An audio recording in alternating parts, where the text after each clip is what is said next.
you will watch on this podcast. We cannot help everyone. And this is the realization. It's going to be born with the internet, it's going to be raised with the internet, it's going to die with the internet. In a public healthcare system where you are counted based on 5 minutes. I feel that this is horrible if you don't know. Try to understand what's going on. Try to understand why what's happening is happening. And then... Welcome back to our Wellness Billion podcast, my friends. So nice seeing you again. So nice reading your comments about the past podcast. Today, it's very special because we're going to tackle some topics that we never tackled before with a special guest. And as you know, again, it's a podcast divided in 3 different parts, 3 different topics, 3 different articles that we will read to you, and we will comment the 3 of us. Today we have a special guest. I'm going to let my dad, Karim, to introduce him. Yeah, we are happy to have Abdullah with us. Abdullah is a very special person, and I love it because he's more on my side as far as generation is concerned on his insights. But that doesn't mean we have the same opinion on everything. So let me tell you a few words about Abdullah. Abdullah began his professional journey as a successful venture capitalist in Switzerland, which happened to be the country I'm born in. However, a series of personal and family health challenges led him to go toward a more wellness journey. And Abdullah is going to tell us about it. And it's so interesting that I'm also eager to know about it. Abdullah, the floor is yours. Tell us about your journey. Thank you very much for having me here and the flattering introduction, Karim. Yes, indeed. So my journey started actually when something significant happened in my life. It was happening to my family and my wife, my children, and myself then in the following months and year. And it was all coming together. You know, when you grew up, you have like maybe a healthy lifestyle. If it turns bad, then you can still compensate somehow. But in my situation, a lot came at once. My wife fell down the stairs. She was pregnant with our youngest child. He was in her belly in the 8th, 9th month, and he didn't grow anymore in her belly. When he came to the world, he catch the virus after everything, and he ended up in ICU for several months. My wife had to undergo several surgeries, and I needed to go into hospital because I had a heart attack myself. So you see a lot of theories because I was distracted from my business. My business went down or had some serious issues going at the same time. So this was like a turning moment for me where we started looking VC into health. is quite risky business. Yes, VC is quite risky business. You need to be very spot on and always on top of what you're doing there. Certainly, you cannot just let things go, and especially as an entrepreneur, if you know that, and everyone who's listening, being an entrepreneur, you need to be on top of your things. You cannot just delegate it to your team or employees, right? Absolutely. Entrepreneur is a whole endeavor that, Yassine knows and I know for over 30 years. And it's really what I say to people when I travel worldwide to meet the diaspora. I explain to the guys from the government that an entrepreneur is a race. Is someone who sleeps at night thinking about how he's going to pay his salaries, he's going to be able to make his business thrive, and he's going to at the end of the day pay his taxes. And is he in a risky business? How is his business is evolving? And it's a totally different world than a normal guy that is sitting having his salary at the end of the month. But I say that entrepreneurs are really, really a very special category of people. It's a 24/7 job, absolutely. Plus, what I feel, if you want to be mentally healthy for a long time, don't be an entrepreneur. So many people ask me, because many people ask me, what do you need to do? And the word entrepreneurship and startups and businesses, creating your own business, of course, it's exciting. It can be very exciting, but from a mental health perspective, it's not doing good for a long period of time until you learn how you have to put your boundaries in place and how to manage yourself, and you learn more about yourself. So getting into entrepreneurship without knowing yourself, without you being balanced enough, it's a very risky game. I totally agree. It's what my dad actually taught me for many years, telling me that entrepreneurship is an amazing journey, a long one, but it's also a very tough one because, like I said, it's a 24/7 job, and you always think about it, and that can eat you mentally if you don't know how to manage your thoughts. Yes, and now if you look at it from this perspective, you're looking at it, Abdullah. You have the best equation in the world because you are an entrepreneur in wellness. Yassine is an entrepreneur in wellness. I'm an entrepreneur in biotech and wellness. So we join the best of both worlds, being an entrepreneur, but knowing that we have to provide a sensitivity that we feel is the best for any entrepreneurs. And as this podcast is so addressing to entrepreneurs and wellness coaches, it goes straight to the point of saying to them, okay, if you're an entrepreneur in whatever sector, you can listen to what we say, you can put it in your mind, share it with your friends, with your family, and maybe it'll bring something to you. Yes, absolutely. I mean, being entrepreneur in wellness, in health, in general, mental health, you have to care about yourself first. Like when you're in a plane, you take in a risk moment, you have to take the oxygen yourself first before helping others. You need to know who you are and what you want to do in this life. That would be a perfect moment to be able to read the first article. Abdullah, we'll let you the floor for this to read us the first article of this podcast. Yes, sure. So the first article is about World Mental Health Day. So why people are seeking therapy in 2024. 3 major statements. Almost 2/3, which is 64% of therapists have been increasing in clients coming to therapy for support with stress, persistent worrying, and overthinking. 3 in 5, about 60%, therapists say that public's mental health has deteriorated since last year, with almost all 94% perceiving the financial concerns and cost of living impacted. The consistent flow of negative nations and global events has created a surge in need for emotional support and safe space to voice our fear and concerns. Yeah, we get into a period where what I feel, and that's what I wrote in my last book, Renaissance Now, what I feel is that we are in chronic uncertainty. And this chronic uncertainty out of COVID, out of the rising of the prices, everywhere, with the wars that we don't know where they came about, with the political agendas that are changing nearly every year, there's a big stress on around people. And with this AI coming over, we're going to discuss it on the third article. So my question to you, to all of us, with such a significant rise in people seeking therapy for stress and overwhelming, how can therapists innovate their approach to avoid burnout while addressing an increasingly overwhelmed population?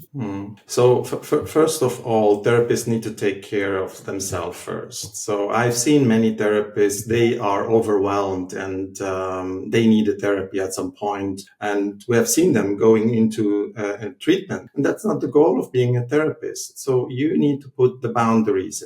You have to have your healthy routines, just the basic things you talk about. And it's not helpful to see 10 patients in a day in a row without having a break in between for whatever reasons.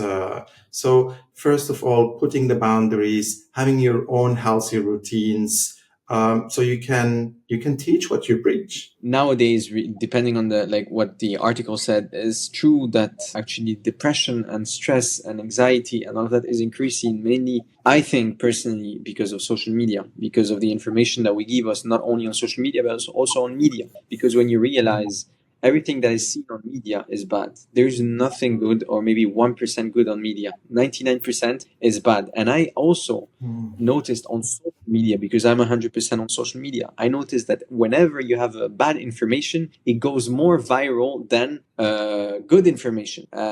Just giving you an example, when people find something to talk about or need to correct you or whatever, they feel more appreciated. So whenever they relate to a bad event, they're like, okay, so my life is not as bad as this, so now I'm going to relate to this bad event. It's going to enter my mental, and I'm going to feel bad for those people but better for myself. And this is kind of a bad cycle, I would say. Yeah, but I feel that, like Abdullah said, that the wellness coaches that are handling a bunch of people every day on the psychological side, because you have different sides on the wellness, and we're talking about the psychological sides related to stress. And stress is the royal entry door for all sickness. Stress and sugar are. And when we talk about stress, you are addressing a mental health a practitioner, which probably sometimes most of them that I know don't do sport, don't look at what they eat, so they behave like they have everything strong in their mind. So when their clients come to them, okay, they sit with them, they discuss with them, so on and so forth, they try to solve, but they first have to be healthy by all means themselves. And this is a big issue that has to be addressed also on people. And as Abdullah said, you cannot handle 10 clients on a row and being fit mentally, even physically, because it drains you down. I mean, when you were talking yesterday about listening to TV programs or social media that has all the bashing in the world, I mean, it drains you down. It drains you down. Yeah, I totally agree. It drains you down, and that's the problem of this industry. Because you're right. You mentioned something really interesting. It's that a lot of wellness coaches, of psychologists, of whatever, they don't care. They don't take care to them. They don't take care of themselves. Abdullah, you're 100% right as well about this. It's that it's rare to see someone taking care of someone else that actually takes care of themselves. Yeah, but that's in the nature. Yeah, that's in the nature of people. You get in a flow mode. You get engaged with others. We, in the essence of us humans, we feel important and we feel a more sense of importance in life if we can do something good, if we are recognized for it, and if we helping others seems to be one of the highest levels of being recognized and doing something useful in life. But sometimes we feel if we do this more and more and more, it's not more and more and more quality. It's actually becoming the opposite. And that's why I always repeat, you have to live what you preach first. And then do it with others. I mean, imagine I speak with you here on a conversation. Right after I jump in a call with a client who tells me about his traumas and children died or whatever happened to him in his or her childhood, and then I jump into another. So it's not possible. I mean, our brain cannot process that, or we stay superficial. The essence of a therapist, in my opinion, is to be compassionate and active listening. The quality gets lower. It becomes only like in a public healthcare system where you are counted based on 5 minutes. Every 5 minutes you can count another couple euros or Swiss francs or dollars, wherever you are. And this is where we feel and where I felt in the system when the significant situation happened to me and my family. I couldn't find this support in one place. And I felt like being pushed from one to another. They were not talking to each other. So the whole healthcare system, not just talking therapists, psychotherapists, they are overwhelmed. It's an overwhelmment crisis. It's a stress crisis at the end as well, because of that. But this comes, I mean, we can ask ourselves right now, where is this coming from? Is it because we want to help more people? Or is it because we want to to earn more money, of course, to be more recognized? Why are we doing that? And then we can get into the essence. How can we solve it? But I'm going to tell you a story, Abdullah, about someone I know, a woman who happens to be the wife of one of my friends. Just after the COVID, she was at her house having dinner with us, and she was telling the whole bunch of people that were there about how she suffers because she's overwhelmed by clients. She's a psychotherapist. And I said to her, why do you feel that you are overwhelmed? Can't you just put your clients ahead in another schedule and do it the best way possible? She said, I can. I said, why? She said, I'm not only overwhelmed in my head, I'm overwhelmed in my clinic, and I cannot stop people coming to see me. And she said, the worst thing of all is that 90%, or talking just after COVID, 90% of the people that came to her clinic were youth that were not aged even 20 years old. And she said to me, this is a pity, and I feel of a responsibility to handle those people, to handle those youth, and to try to give them some vision about how they could. And what happened is that during the COVID, what would stroke everybody is that this level of correspondence between loneliness and stress. I mean, you cannot heal the world. Yeah, you're an individual person. Also, a therapist is a person, and the first thing you need to realize as a therapist, you cannot heal the world. You cannot heal everyone. So you have to do some limitations, and you cannot run around the street and try to help everyone, right? So you have to stand. You have to stand up in the morning. You have to be in a healthy routine. You have to do your sport. You have to process yourself through supervisions or other activities, what you are experiencing in your treatment sessions. This is not just for your health, but it's also to improve the quality of your therapeutic work with your clients. So it's not you cannot help everyone, and this is the realization a therapist should get into. It's all about taking care of yourself before taking care of others. If you don't take care of yourself Absolutely. first, how can you be able to take care of yourself? Yeah, I'm gonna come back to a more related topic about myself and what I used to do, because I used to coach a lot of persons, like a lot of people, and I used to look fit, but because I used to work out in the morning and I used to eat what I need to eat, and so then I can show to people what to do. And I wouldn't, for example, recommend anyone to be able to help someone else if they don't help themselves first. That's for me number one. Even if you're in the health industry, that should be mandatory to be able to help other people. Yeah, and I think the podcast like the one we are doing today highlights the actionable community-driven solutions such as mentorship programs, local support networks that we can share with people, and also creative therapy that are probably part of your practice, Abdullah. And I think we should also challenge the current system and discuss whether the conventional one-on-one therapy model is enough to tackle such whispered mental health challenges. We could also explore some scalable, innovative solutions like digital mental health, which is my business. Those tools can be AI driven. With some limits, with some limitations, we have to be very, very cautious. We also have also to explore the hidden factors in mental health decline and host debates about it and talk about it so that people get not only informed but get information that could help the most of the people around. Yes.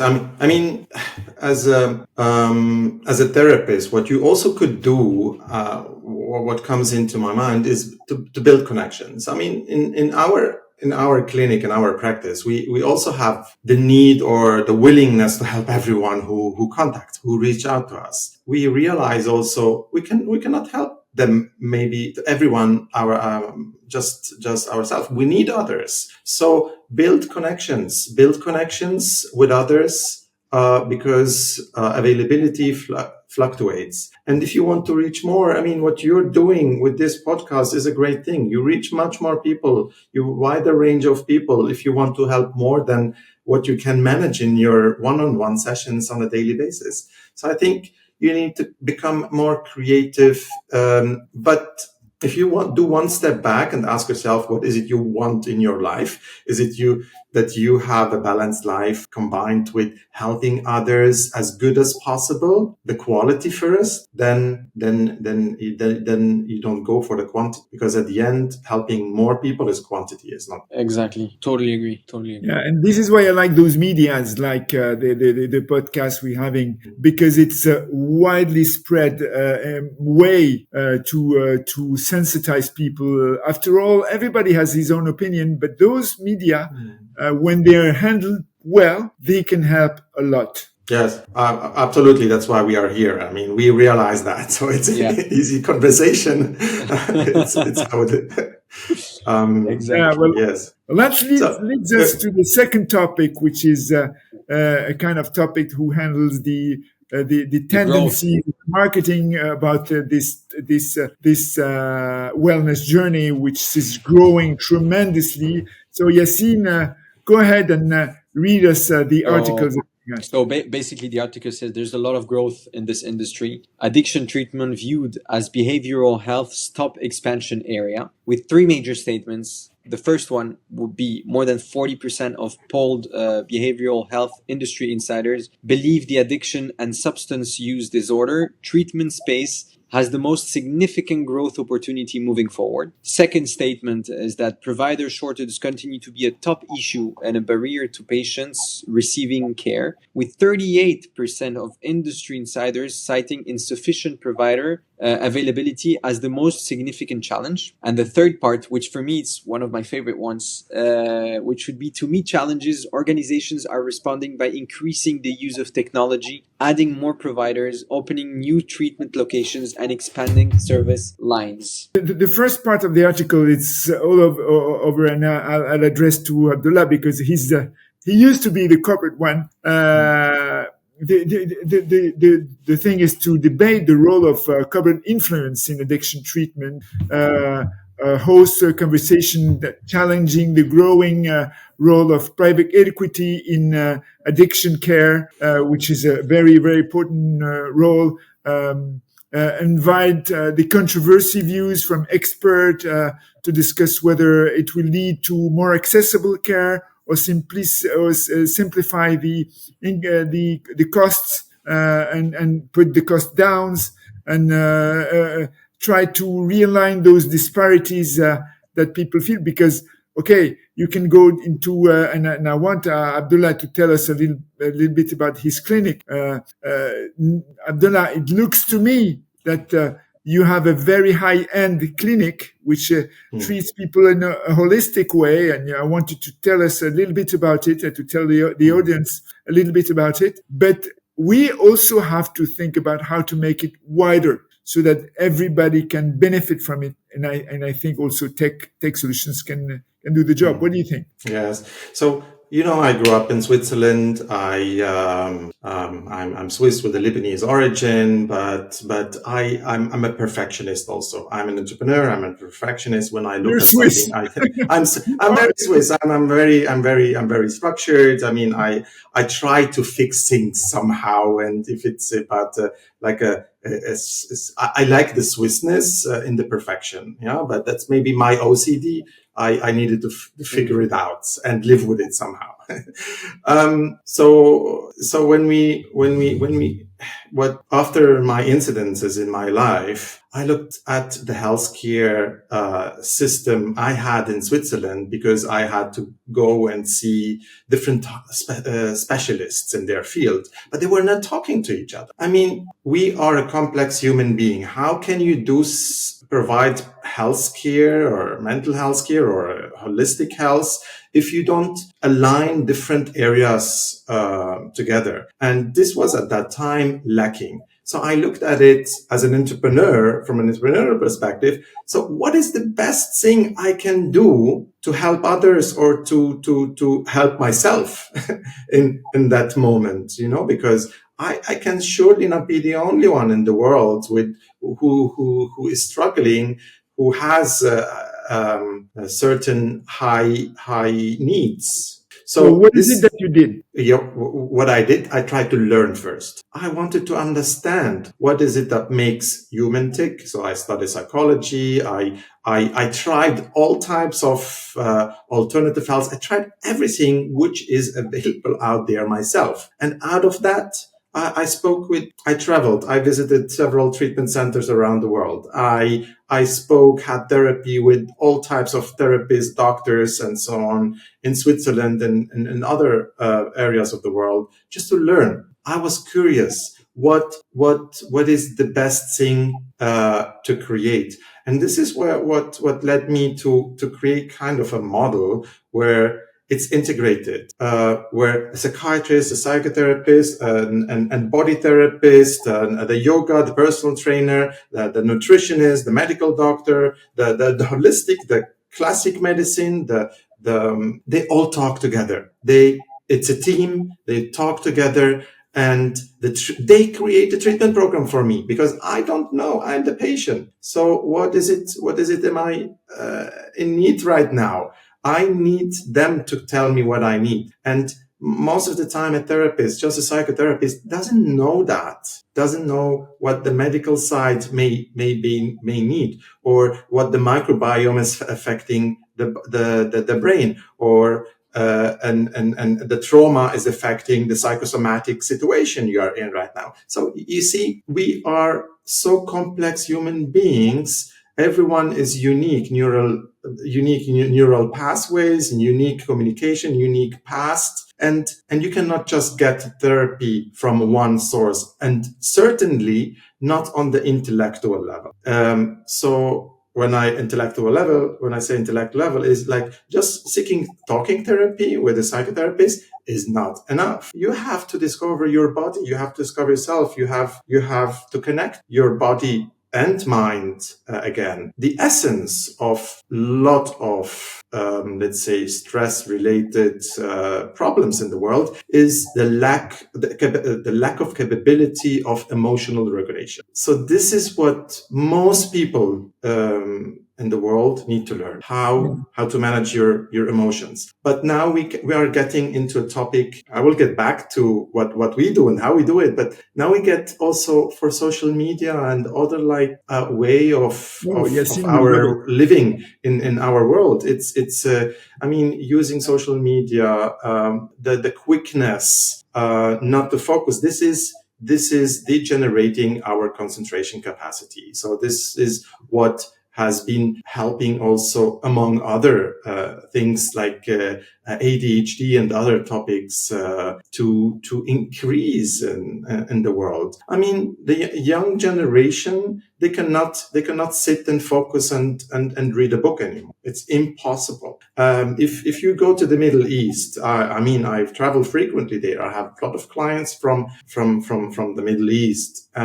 And if you go there, sit in Dubai, for example, and the whole family sits at a table in a restaurant and everyone is watching, they are on their phones. They are not talking to each other. They are not doing something, engaging with their surrounding, engaging with nature. So this is the next big thing. They are not, because we will talk about AI and digital topics. So which we will do. Our approach is, maybe just for you to understand it better, it is integrated. So different specialists, they know what the other does first place, because a psychotherapist doesn't necessarily know what an somatic experiencing therapist maybe do or does, or the microbiome is affecting the brain, or how neuromodulation techniques might help in certain areas. So that's what is important. And the other important thing is to get you out of your environment, out of your nature, and connect with real nature. This is what we are missing again, to live connected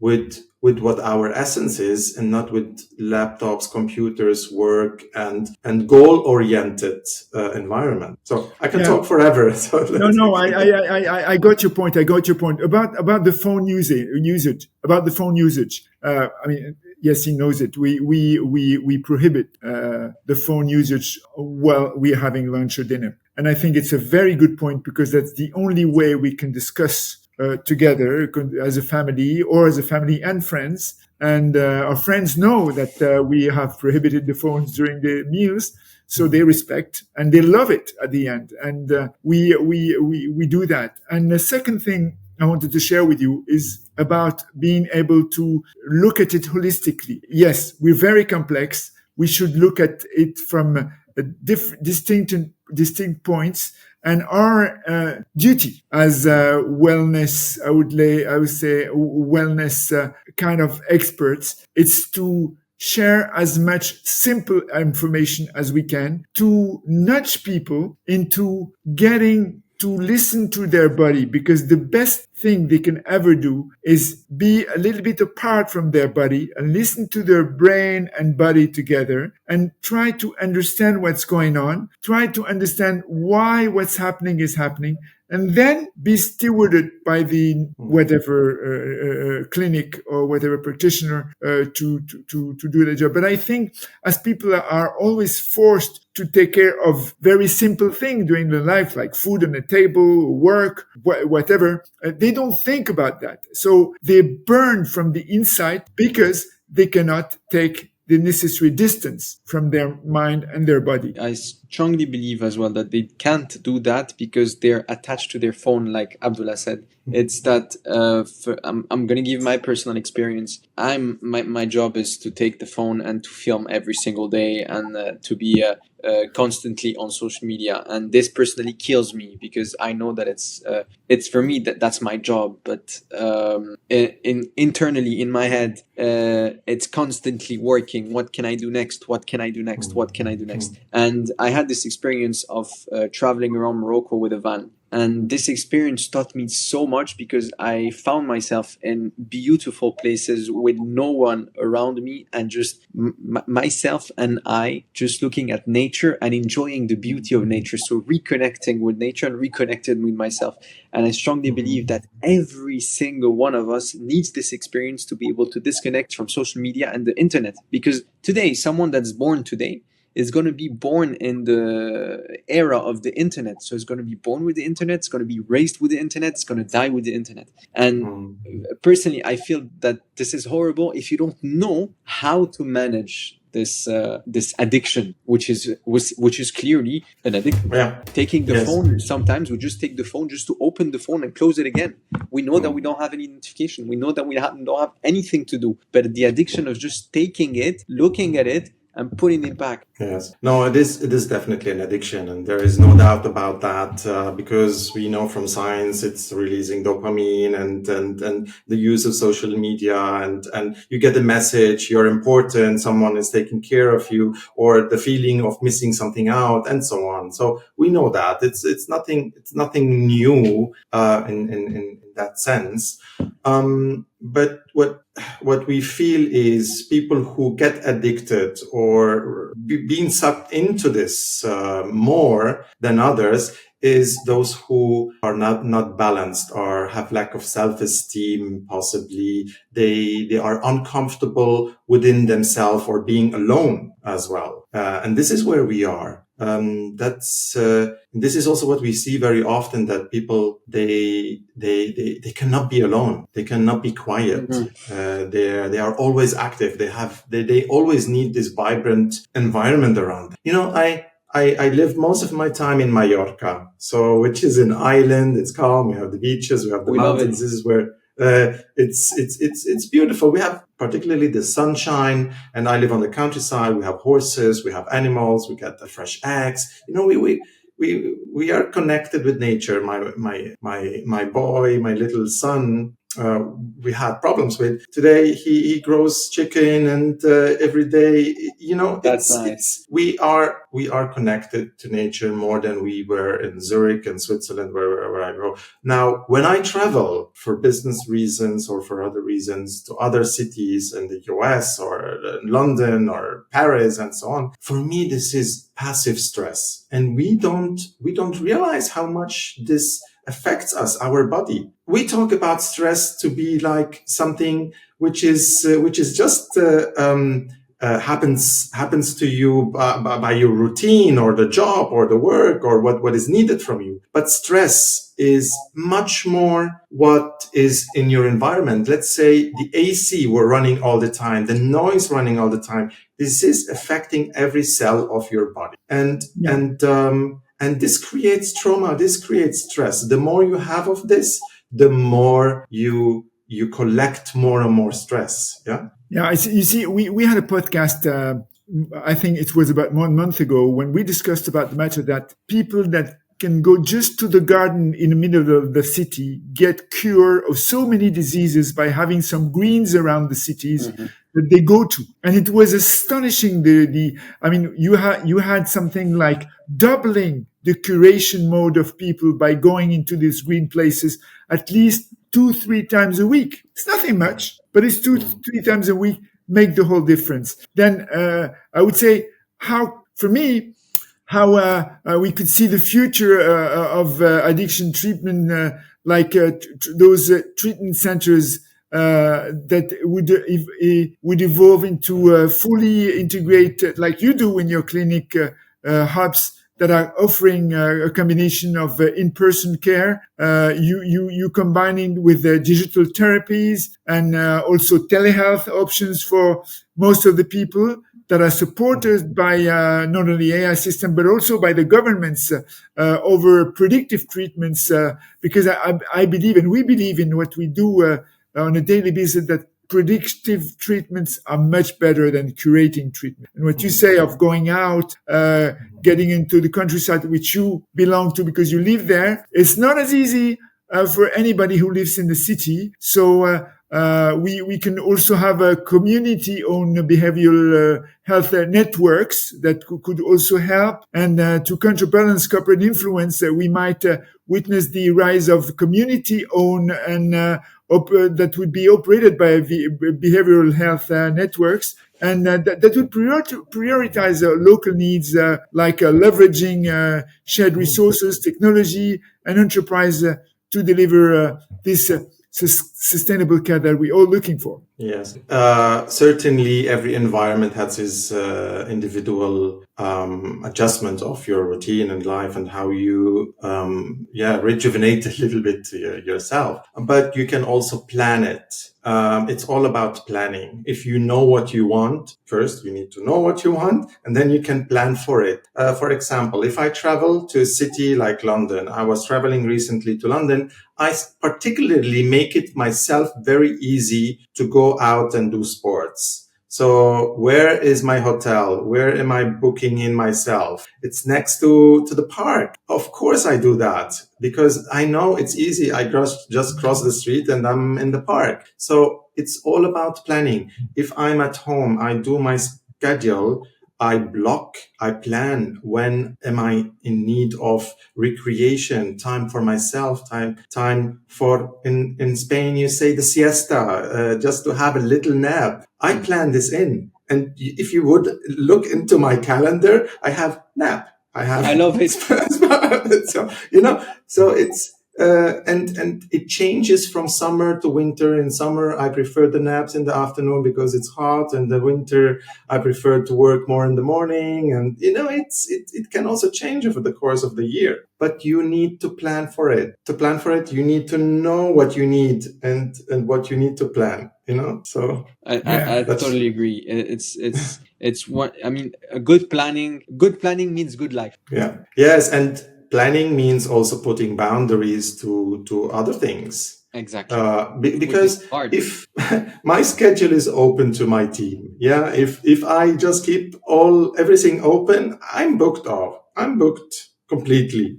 Every minute which is free. but I need to block and I need to create the boundary when I want to have what. Otherwise, I'm sucked into this stressful, and then I'm a victim. I'm not the creator of my life. I become more the victim, and something happens to me in life instead of me being on top of what I want to do. And at the end, this keeps happiness and balanced life more long-term oriented, stable, and achievable. Mm-hmm. Yeah, and that leads us to the third topic that I'm going to talk about, which is my favorite, the human wellness on this AI era. So I'm going to read to you guys the main parts of the article. The article is called "The Promising Future of AI-Driven Addiction Care." So the first part of the article gets into the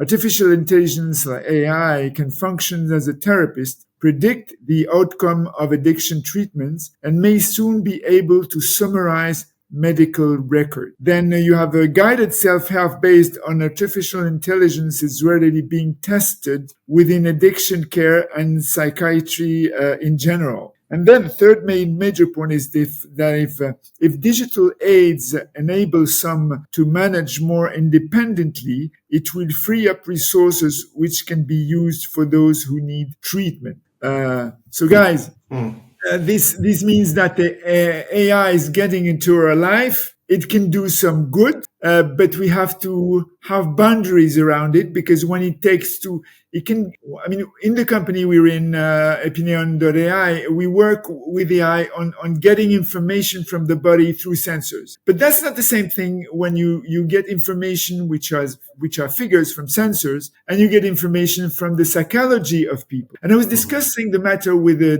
doctor I met lately, and she was telling me, she told me, Karim, when I welcome someone in my clinic, the first question I ask to them is psychological questions. It's not how you feel and why and this and that. It's what is the psychological effect of what you feel, and not what you feel first.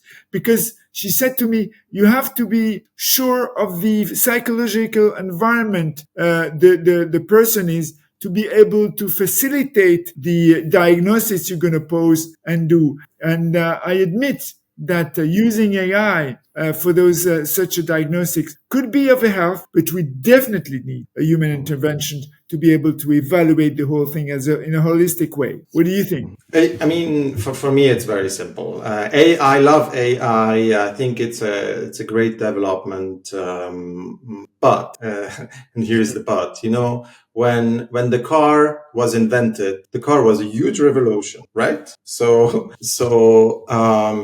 it was much quicker, much faster than walking or taking the bicycle. It was, and it could bring you everywhere you want, and much quicker. But you need to know where you are driving to. You need to know the way, how to get there. And this is how I compare it. AI is a great tool when it comes to analyzing data, which is improving your performance. Improving a performance is more potent, like a car, but to bring you from somewhere to somewhere. And this is where what AI is. The limitations of AI is, and if we bring it now into the world of therapy and treatment, I would say 90%, if not more, of what we do is human interaction in a way of being compassionate and there for the others, to help them through a certain process in a compassionate way. I'm not sure if a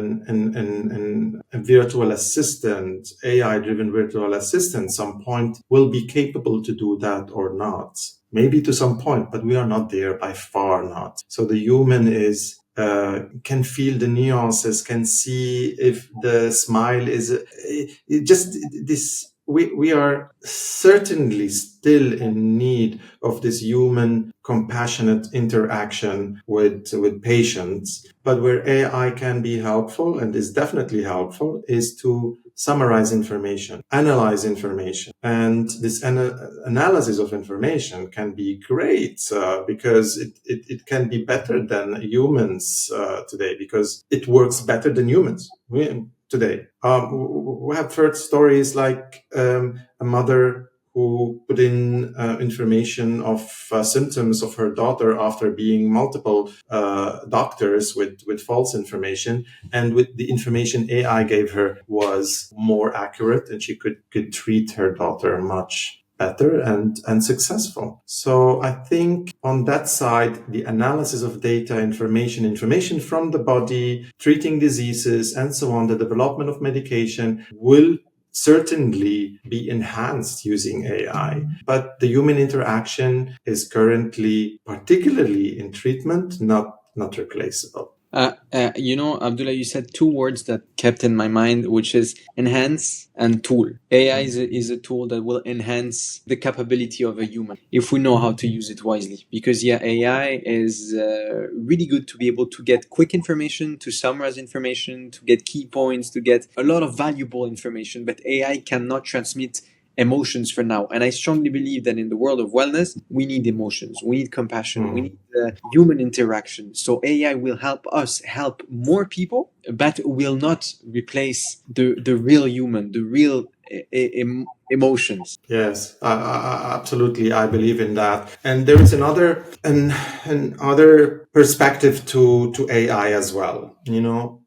What we try to do in our practice is we want to connect our people with nature. We want them to rely on their senses, on being mindful, being in their active, mindful to their body, to their environment. And using technology is not really our approach. Technology in the sense of, let's say, health trackers. Always you need to check. It's kind of an counterproductive, addictive behavior as well. Or if you become, just imagine if you become relying on asking AI how great you are, or you rely on getting positive affirmations or so to feel good or to keep feel good. So your emotion, your life, becomes dependent on AI. So there are limitations, and especially with mentally ill people. I mean, we're not just talking about healthy people who want to be a little bit improve their wellness.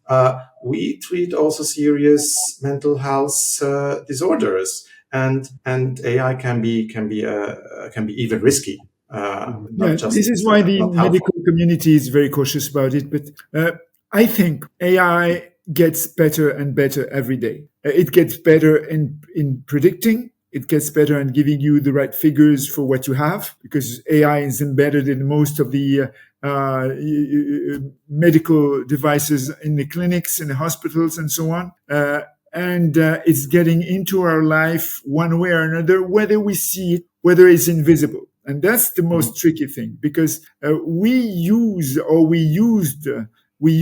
tools, or doctors use tools that are AI handled today. And given this AI potential to predict treatment outcomes, the question stays: how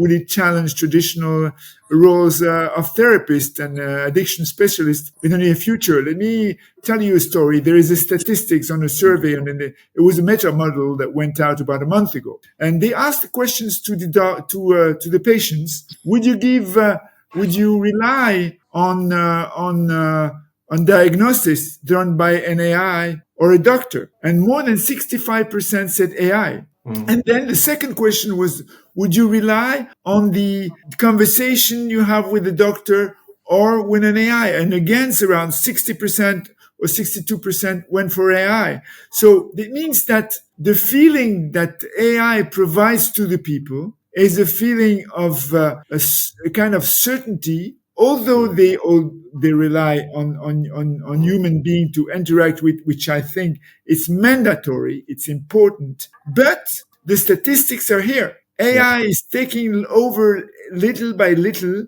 And the dangerous thing is that people escape from the human relations to relate to AI. Like we were talking about the social networks. I mean, if you see a young, 25 years ago and a young today and evaluate the timing he spends on his own with the digital device, you will find that the attention, the eyeballs he gives to the device is probably 100 times more than it was before, looking at the TV or listening to the radio. This is a trend, and it's a very strong trend. And when it's a kind of annoying about AI, although it's my work, it's that it's so good sometimes. I mean, we develop things here in the laboratories and research that sometimes we are astonished by the results of the way it handles our agent, handles the diagnosis, how they speak, how they evolve. I mean, it's just mind blowing. And I say to myself, okay, so how do we put it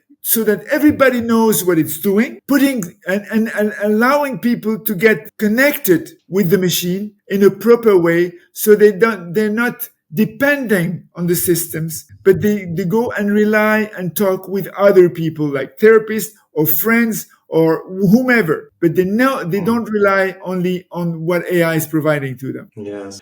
I mean, this is another psychological effect. If I tell you, let's go to the restaurant called Hansi, and then I have put in your mind just one restaurant. If I give you the option of 3 different restaurants, A, B, C, then you start to struggle a little bit. Okay, which restaurant shall we go to? And what, let's say, search engines today provide is they provide you a lot of information. You need still to figure out your answer, which is difficult, which gives you uncertainty about what is the answer. Yeah, because sometimes you see this, sometimes you see that.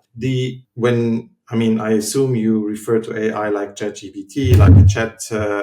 They give you one answer. So it's we trust more if someone is giving us one answer right away than something which is giving us just a lot of information and we have to figure it out ourselves. So, and this is dangerous. This can be dangerous if we don't question it as well in certain areas, especially in medicine and mental health. But doesn't mean that it cannot improve over time. I truly believe, I believe in technology. It will improve, certainly. It will, 10 years from now, we will having another conversation and maybe much more nuanced conversation, It's not just now global AI or not AI, but really... Yeah, I believe that it'll be much sooner than that. Much sooner. Much sooner. It is. It's just a way of how you're going to use AI and how you're going to benefit from it to be able to make your job better and to help more people. And yes, it can give you a diagnosis, a specific one, but also, I don't know if you already tried to direct the answer that you want, but AI will give you the answer that you want if you direct it to it. Yes. And that's something else that probably will be improved. It depends on the way you prompt. Yeah, absolutely. But remember, just about the prompting, by the way, you remember in the initial years of AI, AI was handled by coders. They were coding the AIs and the AIs were working on coding. And when generative AI came over, we went from mathematical way of handling AI to language models, which are a way to use the language, prompt the right phrase for the right return. And this means that we went from a mathematical perspective, although AI is handled by mathematics at the end, but you are interacting with it through language, through writing or through speaking. And this is the most dangerous thing to consider if you are like a defensor of a human-machine interaction or human-human interaction. Why? Because it will get so easy to give you tools that are able to handle whatever sickness you have with such a precision of information. Because don't forget, guys, that those large language models, they handle billions of parameters, which means that a therapist has in front of him a patient. He sees how, like you said, Abdullah, how the patients react and so on and so forth. But as far as the diagnosis is concerned, when the diagnosis does not hallucinate, which is not the case yet, AI hallucinates, and we have to admit it. But when will come the time that AI doesn't hallucinate, what happens? What happens is that you have billions of information stored, billions of different cases stored, and the therapist will be able to handle those information and those previous therapy applied and the effect of those therapy applied and so on and so forth, to give an information that is very precise, very down to earth. It will relate to the past of the person he has in front of him and get him to exactly have his tailored treatment because of, I would say, 80% of the help of AI. Yes, I mean, I'm with you when it comes to improvement of different areas of treatment, and I think it will improve on lower budget levels. I mean, it may mirror to some points at some point what we do right now with a much more complex team in place. I mean, talking about all the AI and the digital way of information or how we improve our lives, I just do one step back and look at, okay, well, what is life? And we become more philosophical. While you were talking, I was thinking about, okay, then what is it really what our purpose is in life or on earth? Is it really to generate money or position or whatever? At the end, it's about the experience we just go through. Yeah. And AI, if I just again try to bring in what AI can bring into that, the experience, to improve the experience in life is to support that, to use it for this reason. That's where I feel we should try to improve the quality of life, and less work, more experience in life. Spot on. Totally Spot agree. on, Abdullah. That's the purpose of my last books. That's the purpose of my last book, Renaissance Now. Very spot on. Is saying maybe AI is a wake-up call. Also we do use it extensively in our company for research. But maybe it's a wake-up call, because when you see how we evolved during the different years from the industrial era, where we lose track with the land, whereas before nearly 90% of the populations were grounded on the land doing agriculture and so on and so forth. Now, when you go into developed countries, at least you see only 2% getting in relation with the land. Then you have all this television that deters you from having a direct conversation. Then you have social network, which is even worse, with some addictive patterns attached to it. And AI came over now to even get into the language. So it's talking to you, it's handling you, it's taking you on a daily basis. So my analysis was, okay, AI is magical because it will solve a lot of problems we have in like the energy problems, like the carbon footprint problem, like medical treatments and so on. But I believe, and that's what I wrote the book, it's a wake-up call to tell us, guys, all these fancy things like even TV or social networks or AI today is a wake-up call for you to get back to your roots, to your humane essence, to your true self, and try to look at nature, because maybe AI will do all the job with agents. Agents will do everything for you. So maybe you should think of doing what is your purpose. What is you willing to help other people, interact with them, as long as AI helps you get at least means to live decently. We talk about UBI, Universal Basic Income, in the field of all our groups of researchers in the labs, knowing that we'll have to find some means when AI will replace most of the jobs or most of the tasks that are done by something else. And this something else is, I believe, and I wish it could be something more human. Yeah, I mean, yes, this is more human. This is I think the essence of what life is about at the end, and human interaction. I saw once a movie, I don't remember the name, and it was about like a society which has come to a point where everything was available and everything was for free. I mean, if AI is like the ultimate way, if you look forward and the beginning of something which is replacing every work we do. So what you do at the end, you do sport, you interact with others, and then they were more interacting with art, and food was available, health was not a problem anymore. So this is kind of the ultimate way. Might be a bit difficult to get there because human beings are much more complex, as we know, and there are much of emotions involved. And even if and this is what we see with our clients as an example, they can have everything in their life, celebrities and royal family members and all types of entrepreneurs and wealthy families. They have everything, billionaires, unhappy, addiction on the rise, and so on. So it's just having everything at the end does not give you happiness, or is not a security for a happy life at the end, because we manipulate our lives ourselves. You're right.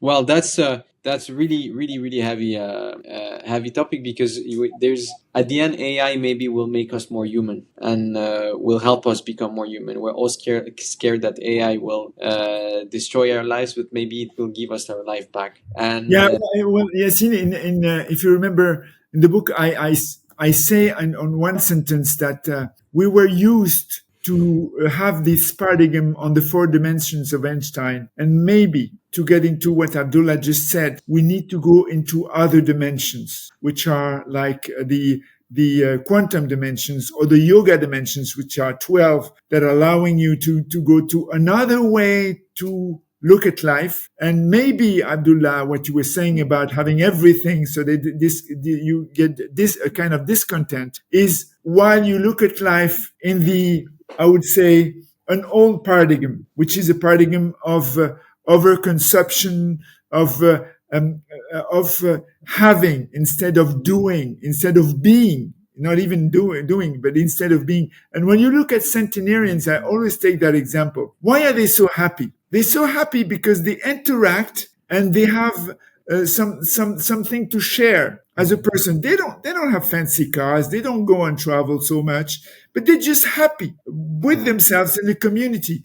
I think God made us to live in community, and this human to human interaction is what will help us. But we have to step out from the paradigm of these 4 dimensions we have today and go to other dimensions, look at them and say, okay, maybe the way we will interact will be different. Maybe the mode in which we will handle the exchanges, which is money today, will disappear. Maybe we'll have to look at not job, but occupation. And maybe we have to look more about the purpose in life. And this is why I believe that AI could be a wake-up call for that. Yeah, maybe, but there is also another perspective, for example, and this is the phenomenon I see with many of our clients. If you take, let's say, a maid to take care of your children, you make yourself useless when it comes to education for children. And if you do this for all aspects of your life, you become empty shell. You become an empty shell. So we need to have something to do in life. And now you can run around and try to understand the whole world and the whole universe and maybe beyond. But if you don't do the groundwork first, understanding yourself, you don't have the proper foundation to grow and to understand anything. Yeah, but you have a very advanced reasoning, Abdullah. That's true. But who has this advanced in reasoning to be able to step back and consider what you just said? Very few people. It's a matter of education. It's a matter of how life made you evolve. Yeah. And today, out of 100 people, you might have 2 who can think like this because they learn how to think like this. You, maybe somebody else like Yassine or me, very few. Yeah. That's why we are talking. That's why we are spreading the word. That's why we are ambassadors for this topic, and I'm passionate about it, and you are as well. So I think we need to keep on doing this and have more people in our club. Exactly. Well, I really hope the audience as well understood the point. I'm pretty sure the audience have their own point of view as well. So let us know in the comments what you think about all of this. Abdullah, thank you so much for your time. We really spent an amazing time together with great discussion, valuable information that I hope the audience is gonna incorporate and learn from your experience and from your stories. Thanks again for accepting the Abdullah, you have the last word. So tell us your last comments and tell us where we can find you and how people can work with you and how they can learn from you. Oh, I think everyone can learn from each other, but what I'm passionate about is to be there also for others. I'm happy to speak with our patients who reach out to us. So if you have any issue or any problem, please visit our website. It's thebalance.clinic, and you can connect with me, with my team. But also, please, I've written a book called Living a Life in Balance. It's available on Amazon, so please visit the Amazon and maybe read or listen if you don't want to read to my book. We'll leave all the links below in the description so you guys can have access directly to all the links of Abdullah. So again, don't forget to like, subscribe, and turn on the notifications so you don't miss the next one. Thank you guys for your time. Thank you for listening, and see you on the next one. Thank you. Bye-bye.